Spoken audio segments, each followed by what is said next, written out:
নগাঁও জিলা উপায়ুক্তৰ পানী যোগান আঁচনি পৰিদৰ্শন চৰকাৰে ঘৰে ঘৰে বিশুদ্ধ খোৱা পানী যোগান ধৰাৰ বাবে জলাধাৰ আঁচনিৰ যি বৃহৎ প্ৰকল্প হাতত লৈছে সেয়া গ্ৰামাঞ্চলত বৰ্তমান পূৰ্ণগতিত চলি থকা পৰিলক্ষিত হৈছে। আজি নতুনকৈ কাৰ্যক্ষম হোৱা নগাঁও জিলাৰ উপায়ুক্তে ঢিং সংমণ্ডলৰ অন্তৰ্গত মেলেকাঢিং পানী যোগান আঁচনিখন পৰিদৰ্শন কৰে। নগাঁও জিলা উপায়ুক্ত কবিতা পদ্মনাভে বৰষুণত তিতি পৰিদৰ্শন কৰে প্ৰকল্পটো।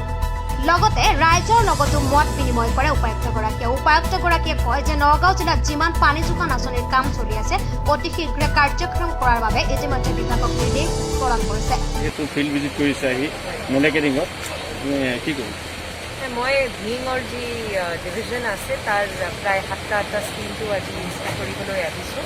কিছুমান এতিয়াও কনষ্ট্ৰাকশ্যন ষ্টেজতে আছে এণ্ড কিছুমান আজি লাইক মেলেকাঢিঙৰ যি স্কিম আছে এইটো অলৰেডি চলি থকা স্কিম। চ' মই সন্তুষ্ট হৈছোঁ য'তে য'তে এইটো ক্লিয়াৰটো কৰিছে তাত পানী আহিছে। মই কেইবাটাও জেগাত মই ৰাইজৰ লগতো কথা পাতিলোঁ, পাব্লিক লগতো কথা পাতিলোঁ, তেওঁলোকেও সন্তুষ্ট যে পানীটো ওলাই আছে। মই কিছুমান ডাইৰেকশ্যনটো আজি ঢিঙৰ যি আমাৰ এক্সিকিউটিভ ইঞ্জিনিয়াৰ আছে তেখেতক দিছোঁ যাতে কাম অতি সোনকালে শেষ কৰি দিব। Thank you. কৈছে যে নগাঁও জিলা উপায়ুক্ত মহোদয় ইতিমধ্যে আপোনালোকৰ যিটো পানী যোগান আঁচনি কেন্দ্ৰ পৰ্যবেক্ষণ কৰিছে, আপুনি গাঁৱৰ ইয়াৰ ৰাইজ কি আজি চাওক নগাঁও জিলা আমাৰ উপায়ুক্ত মহোদয়ে চাই গৈছে, আমি অত্যন্ত সুখী আৰু এইটো যোনটো কাম হৈছে তাৰ কাৰণে আমি ৰাইজ সন্তুষ্ট আৰু ওপৰৰ কামটো যদি হয় আৰু আমি বেছি সন্তুষ্ট হ'ম।